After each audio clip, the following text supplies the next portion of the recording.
요즘에 여러 뉴스와 매체들을 통해서 화제가 되는 것이 이 챗GPT라고 하는 그 인공지능 프로그램입니다. 우리 컴퓨터 기술이 정말 무한대로 발전하고 있는 것을 보고 있는데요. 지금도 검색 기능이 많이 발전되어 있죠. 구글이나 네이버나 여기에 우리가 궁금한 것 서치하면 거기에 필요한 정보들을 아주 순식간에 모아줍니다. 근데 이번에 이제 개발된 이 챗GPT라고 하는 프로그램은 단순히 여러 정보들을 그냥 모아서 찾아주는 정도가 아니라 내가 물어본 질문에 대해서 그 상황, 그 실시간으로 가장 적합한 답을 정리해서 종합해서 나에게 제일 필요한 답을 가이드까지 해주는 그런 정도의 그 인공지능 프로그램입니다. 워낙 많은 사람들이 이 프로그램 이야기를 하시더라고요. 그래서 저도 한번 궁금해서 사용해 봤습니다. 이 챗GPT 홈페이지에 들어가서 여러 가지 궁금한 것 샘플로 물어봤더니 정말 훌륭한 답변들이 나오는 것을 볼 수 있었습니다. 제가 가장 궁금해하는 질문을 물어봤습니다. 어떻게 하면 좋은 목사가 될 수 있습니까? 챗GPT에 제가 물어봤어요. 어떻게 하면 좋은 목사가 될 수 있습니까? 물어봤더니 이 프로그램이 이렇게 대답을 해주더라고요. 좋은 목사가 되기 위한 몇 가지 팁을 드리겠습니다. 1. 하나님과 깊은 관계를 맺으십시오. 2. 당신의 성도들과 친밀한 관계를 맺으십시오. 3. 커뮤니케이션 기술을 훈련하십시오. 4. 모범을 보이며 이끄십시오. 5. 계속해서 당신의 실력을 연마하십시오. 6. 그리고 당신의 고민을 함께 나눌 수 있는 멘토와 친구들을 만드십시오. 그리고 나서 마지막에 결론적으로 이렇게 충고하더라고요. 좋은 목사가 되는 것은 단순히 리더가 되는 것만이 아닙니다. 그것은 당신의 성도들을 사랑과 긍휼과 겸손으로 이끄는 것입니다. 여러분 대단하지 않습니까? 저는 신학교 강의를 듣는 줄 알았습니다. 신학교 목회학 1시간짜리 강의를 듣는 것 같은 그런 놀라운 가이드가 이 인공지능 프로그램으로 나오더라고요. 이 프로그램 실력에 제가 너무 감동을 받아서 조금 더 실제적인 질문을 한번 던져봤습니다. 자, 병원 갈 때마다 선생님께서 딱 10파운드만 빼면 좋겠다 저한테 그런 얘기를 하셨거든요. 그래서 새로운 질문, 어떻게 하면 한 주에 10파운드를 뺄 수 있습니까? 제가 쳐봤어요. 어떻게 하면 한 주에 10파운드를 뺄 수 있습니까? 뭐라고 답변했는지 아세요? 한 주에 10파운드를 빼는 것은 매우 힘들고 위험한 목표입니다. 추천하지 않습니다. 이렇게 나오더라고요. 그러면서 한 주에 1파운드, 2파운드 빼려면 이렇게 운동하고 음식 조절하라 이런 내용이 나오는데 이 정말 그 스마트한 답변이 이 컴퓨터 프로그램도 이렇게 뛰어난 그런 기술이 만들어졌구나 깜짝 놀랐습니다. 우리가 살고 있는 시대가 이렇게 놀라운 세상이죠. 검색 한 번에 모든 정보를 얻을 수 있고 심지어는 이런 프로그램을 통해서 여러 가지 궁금한 질문들에 대한 실제적인 답변까지도 얻을 수 있는 그런 시대가 되었습니다. 그러나 아무리 이렇게 많은 지식을 우리가 순식간에 얻을 수 있다고 하더라도 우리가 그것을 지혜라고 부르지는 않습니다. 이러한 기술을 가지고 있는 프로그램 우리가 AI라고 부르죠. Artificial Intelligence, 인공지능 Intelligence라고는 부르지만 AW, 제가 이렇게 용어를 한번 만들어봤습니다. Artificial Wisdom이라고 부르지는 않습니다. 왜냐하면 지능 혹은 knowledge, 지식과 지혜는 조금 다른 별개의 문제이기 때문에 그렇죠. 어떤 분야에 대한 많은 어떤 지식을 가지고 있는 것 자체가 사람을 지혜롭게 만들어주는 것이 아니라 지혜는 인텔리전스나 knowledge를 뛰어넘는 지능이나 어떠한 지식의 차원을 뛰어넘는 삶의 기술, 삶의 방식이기 때문에 이 wisdom이라고 하는 것은 또 다른 차원의 그런 문제입니다. 여러분 오늘 본문에서 야고보는 지혜에 대해서 이야기합니다. 참된 지혜가 무엇인가? 참된 지혜가 무엇인가? 이 지혜의 핵심은 본문의 내용을 먼저 결론적으로 요약해 드리자면 야고보가 이야기하는 또 성경이 이야기하는 지혜의 특징은 나 자신의 능력이 월등하게 탁월해지는 것이 아니라 여러 사람들 사이의 관계에서 평화의 열매를 맺는 것. 다시 한번 말씀드립니다. 사람들 사이의 관계에서 화평의 열매를 맺게 하는 것. 여러분, 이것이 야고보가 이야기하는 참된 지혜의 열매입니다. 그 내용을 한 3가지 정도로 나눠서 설명해드리고 싶은데요. 먼저 13절 말씀 한번 시작하는 말씀 읽어볼까요? 13절 우리 같이 한번 읽어보겠습니다. 시작. 너희 중에 지혜와 총명이 있는 자가 누구냐? 그는 선행으로 말미암아 지혜의 온유함으로 그 행함을 보일지니라. 야고보가 첫 번째로 지적하는 지혜의 특징은 온유함이라는 모습입니다. 지혜의 온유함으로. 어떤 영어 성경은 이것을 겸손함으로 번역을 했더라고요. 지혜로부터 나오는 겸손함으로 당신의 지혜로움을 보이십시오.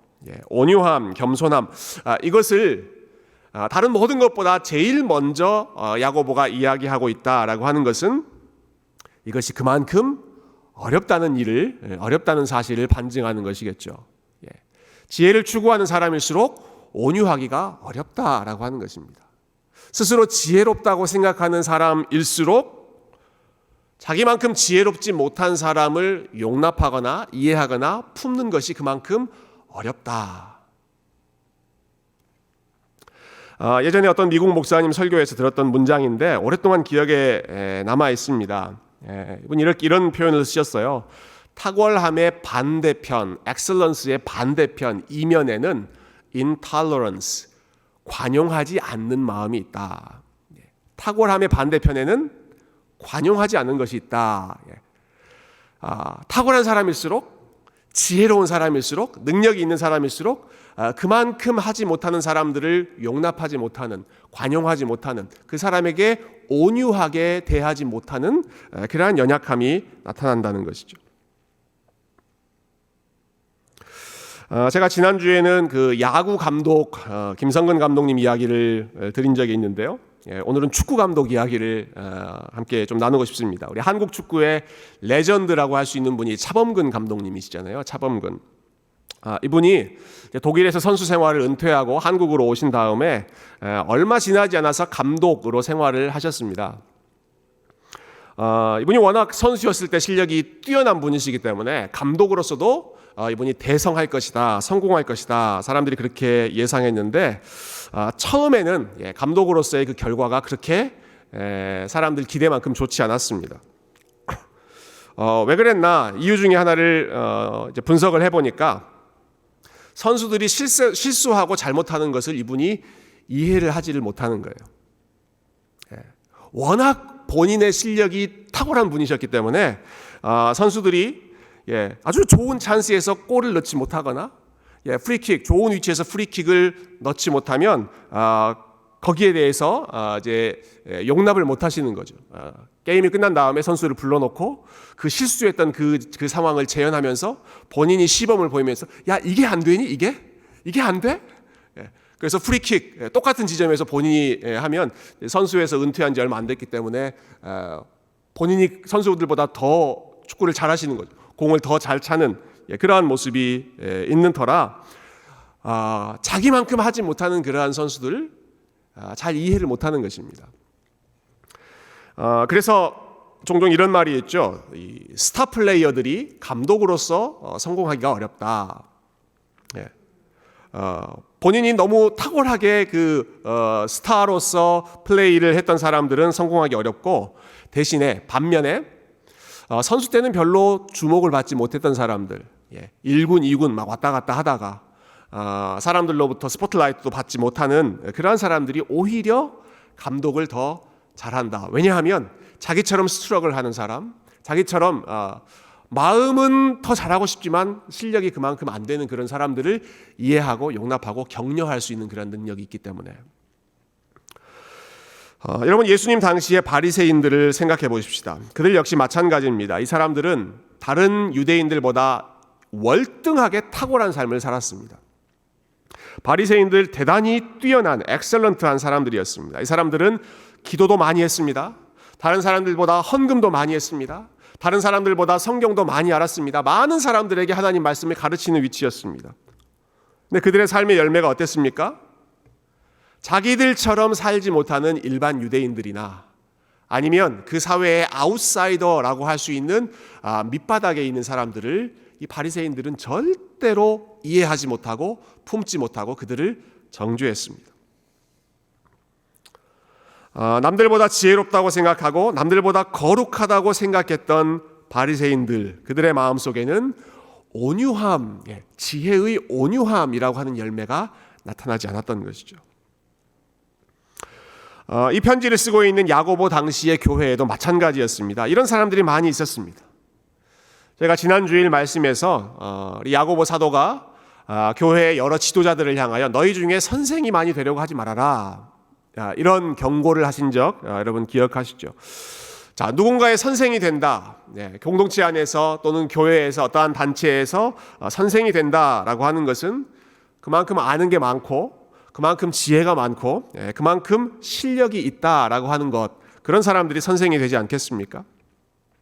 그런데 지혜롭다고 하는 사람들, 더 많이 알고 있다고 하는 사람들의 입에서 나오는 열매들이 사람들에 대해서 함부로 정죄하고 비난하고 아주 독설을 퍼붓는 그러한 악한 입술의 열매가 나오는 것을 경계해서 함부로 선생이 되지 말라라고 지난주에 경고했고, 그들의 삶에 그들의 입술에 이 온유함이라고 하는 열매가 없었기 때문에 오늘 본문에서는 이 지혜라고 하는 주제를 다루면서 첫 번째로 이야기하는 게 너희 중에 지혜로운 자가 누구냐, 너희 중에 총명한 자가 누구냐, 그 사람은 지혜의 온유함을 열매로 보여야 할 것이다.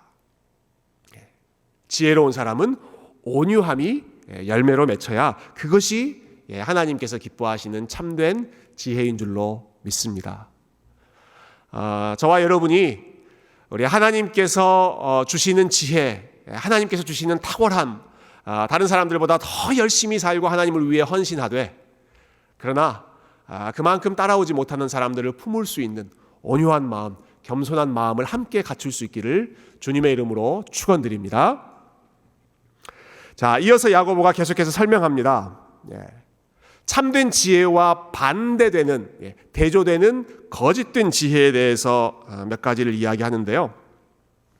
자, 14절부터 16절이 잘못된 지혜, 세상에서는 지혜라고 생각하지만 하나님 보시기에 지혜가 아닌 것들의 이야기입니다. 14절부터 16절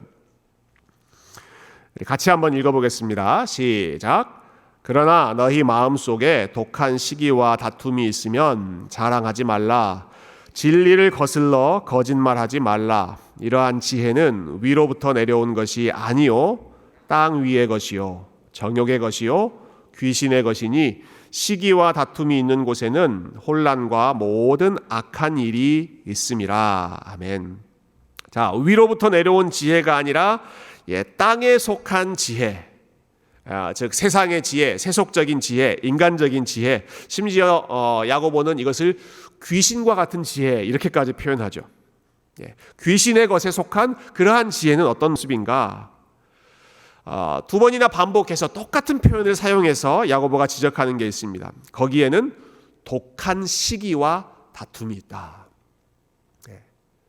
시기, 다른 사람의 것을 질투하는 것, 다른 사람의 자리, 다른 사람이 가지고 있는 것을 시기하는 것, 경쟁하는 것, 그래서 서로 다투는 그러한 아주 치열한 모습이 세상의 지혜, 이 땅에 속한 지혜의 특징이다라고 하는 것이죠. 독한 시기라고 하는 표현을 쓰고 있는데요. 사람의 마음에 이 시기심이라고 하는 것이 얼마나 독하게 뿌리 내리고 있는지를 잘 보여주는 재밌는 이야기가 있습니다. 그 유대인들 사이에서 전해져 내려오는 그 민담이라고 하는데요. 어떤 두 친구가 함께 길을 걸어가고 있었습니다. 그러다가 왕을 만났습니다. 왕이 이 두 친구에게 물어봤습니다. 만약 너희 중에 한 명이 원하는 게 있으면 내가 무엇이든지 이루어 주겠다. 그런데 한 가지 단서를 더 덧붙입니다. 그런데 그 사람이 요구한 것의 2배를 옆에 있는 친구에게 내가 똑같이 해주겠다. 지금 두 친구가 걸어가고 있는데 이 중에 한 명은 욕심이 아주 많은 친구였고 그 중에 또 다른 한 명은 시기심이 많은 친구였다고 합니다. 그래서 이 두 친구가 고민하기 시작했습니다. 이 왕에게 뭘 요구해야 될까? 먼저 구한 사람이 얻을 수 있기 때문에 먼저 구해야 되는데 뭘 내가 요구를 해야 될까? 예를 들어서 $1,000,000, 100만 불을 요구한다고 하면 왕에게 내가 먼저 100만 불을 요구한다고 하면 내가 100만 불 받으니까 좋죠. 그런데 내 옆에 친구는 얼마를 받게 되는 겁니까?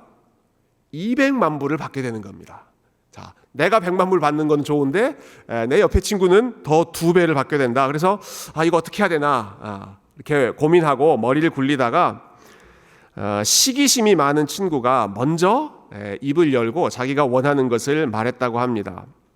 임금님, 뭐라고 이야기했을까요? 저의 왼쪽 눈을 빼주십시오. 저의 왼쪽 눈을 빼주십시오. 이렇게 이야기했대요. 정말 있는 이야기는 아닐 거라고 생각합니다. 유대인들이 우리가 마음속에 있는 시기심이 얼마나 독하게 뿌리내리고 있는지를 강조하기 위해서 아마 만들어낸 이야기일 거라고 생각하지만 근데 시기심이라고 하는 게 이런 마음이 있다는 거죠. 내가 잘못되더라도 2배, 다른 사람이 2배 더 잘못되는 게 낫다. 내가 100만 불을 얻고 다른 사람이 200만 불을 얻는 것보다 내가 한 눈을 잃고 다른 사람, 내 옆에 있는 친구가 2눈을 다 잃는 것이 오히려 나에게 속 편하다. 이런 마음, 여러분 이렇게 독한 마음이 시기심입니다. 모든 사람의 마음에 이런 시기심이 있죠. 우리 한국 속담 너무나 잘 아는 속담, 사촌이 땅을 사면 배가 아프다. 인간의 그 시기심을 단적으로 보여주는 표현이지 않겠습니까? 모든 사람의 마음속에 시기와 질투심이 있지만 여러분 특별히 무언가에 대해서 열심히 있는 사람일수록 뭔가를 정말 잘하고 싶은 사람, 더 지혜를 추구하는 그러한 사람들일수록 이 시기심의 유혹을 받기가 더 쉽습니다. 선생이 되고자 하는 야망이 크고 지혜를 추구하는 사람들 앞에서 지혜롭다는 그러한 평판을 받고 싶은 그러한 마음이 클수록 다른 사람이 가지고 있는 지혜, 다른 사람이 가지고 있는 영향력, 다른 사람이 가지고 있는 그 지위를 견뎌하지 못하는 시기하고 질투하고 어떻게든 깎아내리려고 하는 그런 마음이 더 크기 때문에 야고보는 이 지혜라고 하는 주제를 이야기하면서 땅에 속한 지혜는 독한 시기와 다툼으로 가득 차 있는 것입니다. 경고하고 있는 것입니다. 여러분 그러나 참된 지혜는 이와 같이 독한 시기와 다툼의 열매를 맺는 지혜가 아닙니다. 참된 지혜는 나는 높이고 상대방은 무너뜨리는, 상대방은 깎아내리는 그것이 참된 지혜가 아니라 참된 지혜는 나를 낮추면서 다른 사람을 세워주는 것이 진정한 지혜이죠. 그래서 오늘 본문 마지막 17절과 18절에 보시면 이제 정말 참된 지혜, 위로부터 난 지혜가 무엇인지를 제시하고 있는데요. 우리 17절과 18절 말씀 우리 함께 읽어보겠습니다. 시작. 오직 위로부터 난 지혜는 첫째 성결하고 다음에 화평하고 관용하고 양순하며 긍휼과 선한 열매가 가득하고 편견과 거짓이 없나니 화평하게 하는 자들은 화평으로 심어 의의 열매를 거두느니라. 화평하게 하는 자들은 화평으로 심어 의의 열매를 거두느니라.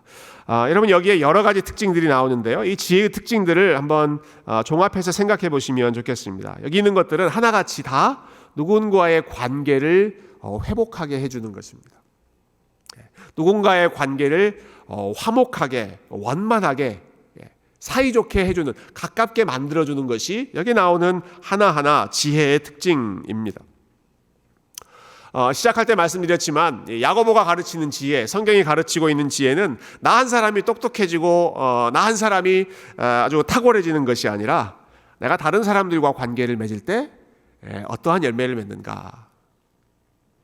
화평하고 싸우지 않고 화목한 그러한 열매가 나타나는 것이죠.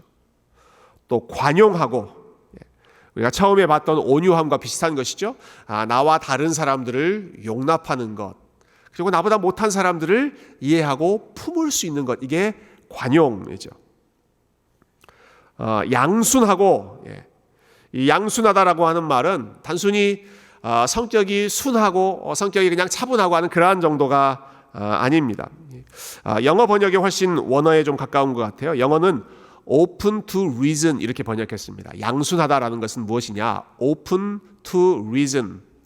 합리적인 것에 대해서 내가 열려 있다.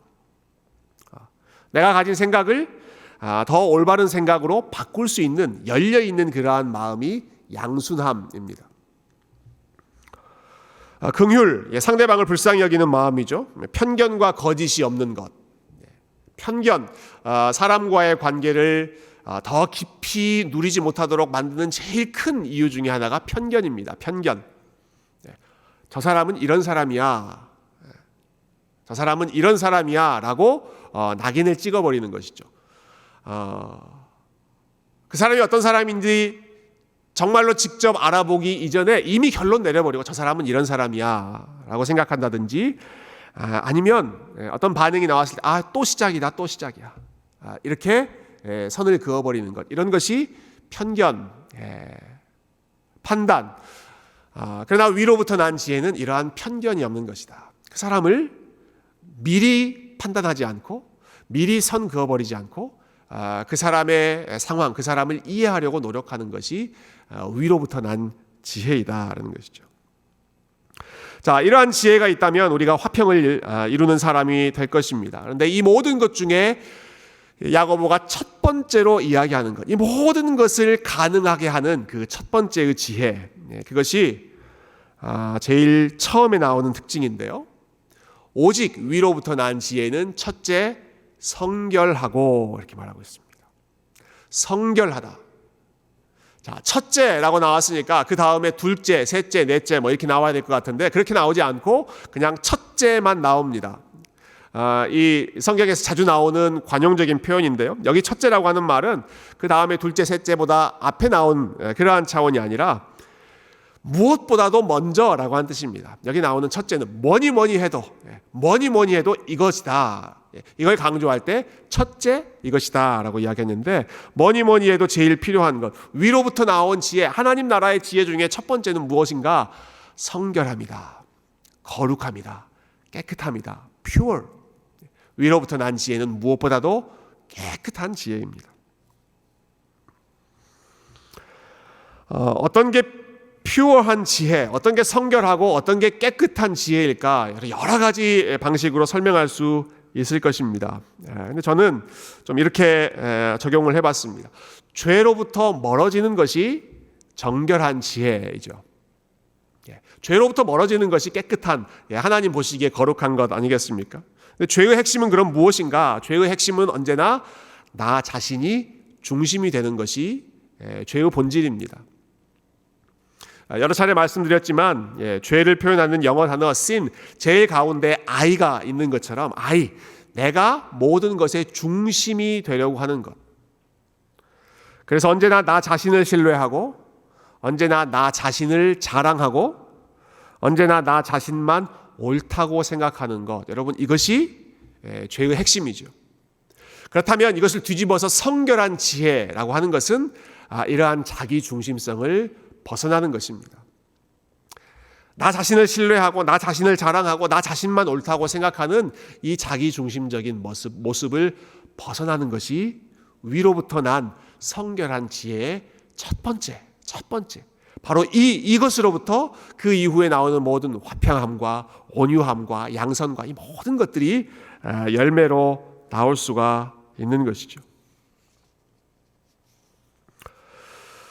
1908년에 있었던 일이라고 하는데요. 1908년에 영국의 신문사인 런던 타임스, 이 신문사가 특집 기사를 기획했습니다. 여러 지성인들에게 똑같은 질문을 보냈다고 그래요. 그 당시에 그 영국 사회에서 지혜롭다고 생각하는 그러한 사람들에게 공통적인 질문을 보냈습니다. 그 질문은 What is wrong in the world? 이 세상에 뭐가 문제입니까? 라고 하는 질문이었습니다. 도대체 뭐가 이 세상의 문제입니까? 그래서 많은 지혜로운 사람들에게 이것을 물어보았습니다. 그래서 사람들이 그 질문을 받고 나서 신문사에 이것이 문제다, 이것이 바뀌어야 한다 하고 저마다의 문제와 저마다의 해법을 제시했습니다. 당시에 기독교 문학가였던 우리 C.S. 루이스 교수님이 아주 존경했던 분이죠. G.K. 체스터튼이라고 하는 분에게도 이 런던 타임스에서 똑같은 질문을 보냈습니다. What is wrong in the world? 이분이 아주 짧게 한마디로 그 출판사에 답변을 보냈다고 합니다. Dear Sir, 존경하는 선생님, I am.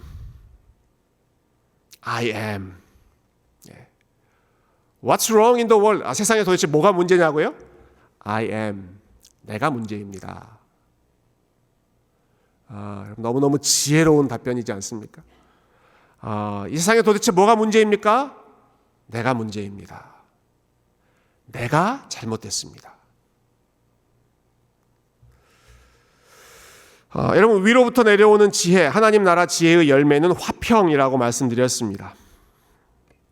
평화가 없는 곳, 싸움과 분쟁이 있는 곳을 보면 거기에는 온통 내가 옳다, I'm right, 내가 옳다, 내가 맞다라고 주장하는 사람들만 있습니다. I'm wrong, 내가 잘못입니다, 내가 문제입니다 라고 인정하는 사람은 한 명도 없습니다. 분쟁이 있는 곳, 싸움이 있는 곳, 갈등이 있는 곳은 항상 내가 옳다고 서로 주장하는 사람들만 난무하죠. 여러분, 누가 잘했고 누가 잘못했고를 따지는 것으로 평화가 회복되던가요? 서로 간의 그 잘잘못을 따지는 것으로 관계가 회복되는 것, 혹시 그러한 일들을 보신 적이 있습니까? 서로 간의 잘잘못을 따지면 그 싸움에서 이기는 사람은 있을지 몰라도 화평이 회복되지는 않습니다. 평화는 어떨 때 회복됩니까? I'm wrong, 내가 문제입니다, 내가 잘못했습니다 라고 자신의 부족함을 인정하는 사람이 먼저 나타날 때, 여러분, 그때 관계가 회복되고 그리고 화목함이 회복되죠. 평화가 회복되는 것입니다. 우리 예수님을 부르는 호칭 중에 하나가 Prince of Peace입니다. 평화의 왕, 예수님을 평강의 왕이라고 부르시죠. 예수님께서 하나님과 우리 사이를 화목하게 회복하셨기 때문에, 세상에 잃어버렸던 평화를 회복하기 위해 이 땅에 오셨기 때문에 우리가 예수님을 평강의 왕이라고 부릅니다. 이런 평화의 왕 예수님께서 깨어진 관계를 회복하시기 위해 사용하신 방법은 다른 것이 아니라 십자가였습니다. 예수님이 사용하신 방법, 유일한 방법은 십자가였습니다.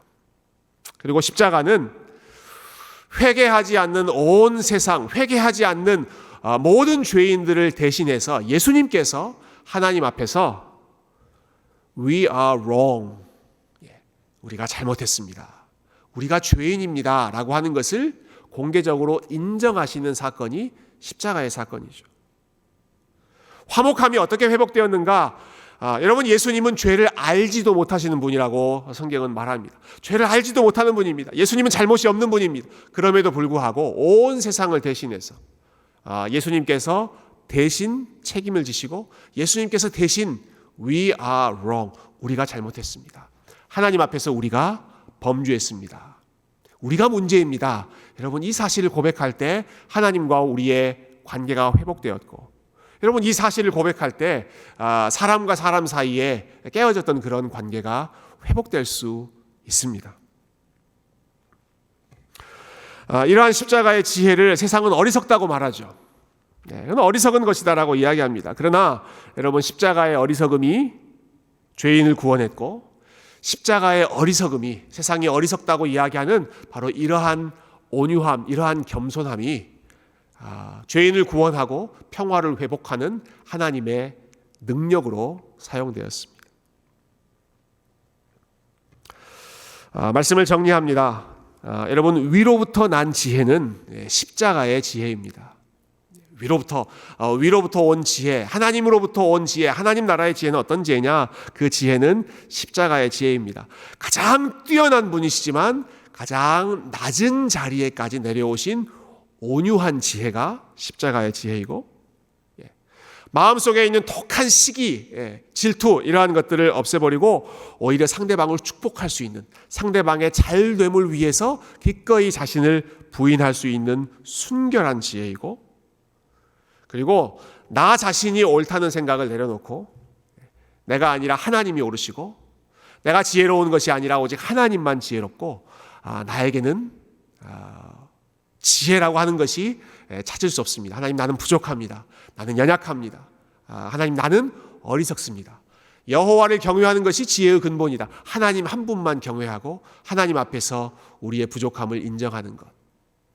그래서 하나님 앞에 우리가 다시 한번 회개하고 다시 한번 십자가로 돌아가고 그 십자가의 지혜를 회복하는 겸손한 모습이 우리 하나님께서 가장 기뻐하시는 참된 지혜, 위로부터 난 지혜인 줄로 믿습니다.